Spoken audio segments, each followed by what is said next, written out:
warahmatullahi wabarakatuh. Kembali lagi bersama saya Nazawa Adilai Aksari.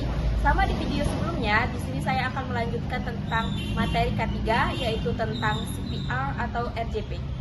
Apa itu CPR atau Cardiopulmonary Resuscitation atau RJP, resusitasi jantung dan paru-paru, adalah tindakan pertolongan pertama pada orang yang mengalami henti nafas karena sebab-sebab tertentu.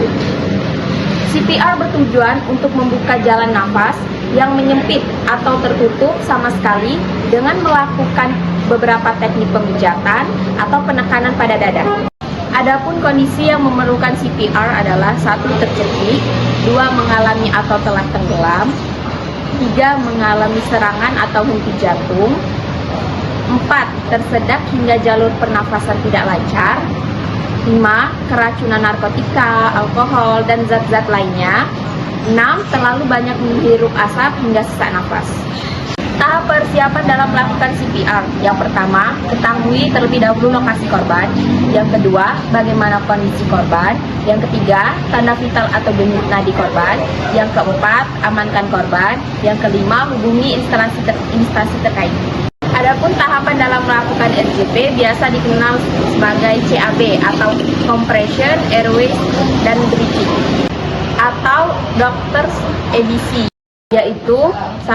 Dangers, yaitu melihat situasi area korban apakah berbahaya atau tidak. Jika situasi aman, segera tolong korban. Yaitu dengan cara memanggil korban. Jika tidak ada respon, lakukan tindakan CAB. 3. Shout for help. Sebelum melakukan pertolongan, panggil orang yang berada di sekitar untuk meminta pertolongan atau hubungi 112, yaitu panggilan darurat. Tahap melakukan RJP selanjutnya adalah airways, yaitu membuka jalur nafas. Dongakkan kepala korban, lalu letakkan kedua tangan di dahinya. Angkat dagu korban hingga perlahan guna membuka dan mengamankan saluran pernapasannya. Beri bantuan nafas atau breathing. Setelah membuka jalur nafas korban, dilanjutkan dengan breathing atau memberi bantuan nafas. Pertama-tama, jepit hidung korban, lalu posisikan mulut kita tepat di mulut korban. Hembuskan nafas kita ke dalam mulutnya, kemudian periksa apakah dada korban sudah mengembang dan mengempis layaknya orang bernapas pada umumnya. Di setiap 30 kompresi dada, iringi dengan 2 kali bantuan nafas. Circulation. Pastikan jantung korban berdetak, karena jika tidak, maka kita tidak harus melakukan tindakan CPR. Adapun tahapan dalam melakukan CPR adalah kompresi atau compression. Compression atau kompresi dilakukan jika Anda tidak menemukan denyut nadi atau detak jantung pada korban yang tidak sadarkan diri. Letakkan salah satu tangan di bagian tengah dada korban, lalu tangan yang lain ditaruh di atas tangan yang pertama. Setelah itu, eratkan kedua jari-jari tangan, lalu lakukan penekanan dada selama 5-6 cm, kemudian lepaskan.